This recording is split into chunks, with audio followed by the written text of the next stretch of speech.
Okay, got to tackle this 9-inch rear end, and you can see that is a big mess.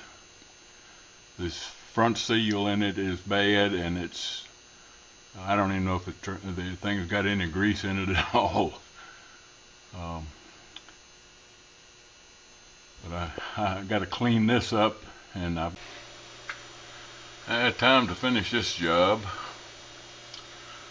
I ordered me another seal, and when you ordering these seals, you pay close attention because they use two different ones. That's my understanding, and it has to be this one with this large metal flange around it. I first got it, I said, well, that ain't right either because it's so much bigger than that shaft, but that ain't what it runs on. That seal runs on this shaft, the yoke. So, turned out to be right after all. But you may want to be careful when you order it. Now I gotta try to get this one out. I got this seal removal tool here. Not sure it's gonna work. So let's give it a try.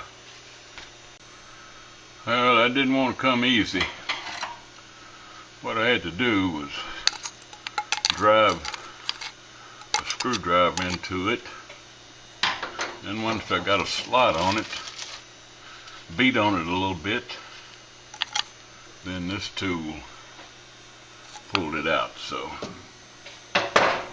finally got it out. Another job finished. My wife will ask me, well, what'd you get done today? And I tell her, well, whatever it was, it's one less thing I gotta do. One last thing to do. I gotta put this plug in the bottom of this rear end, and this is my handy dandy tool. This was an odd size. I think it's 5/16. You would expect it to be a 3/8, but it's smaller. The only thing I could find that would fit it was a tap I had. That square end fits it, so that's what I'm using to tighten it up. Put a pair of vice grips on it, and it works beautiful.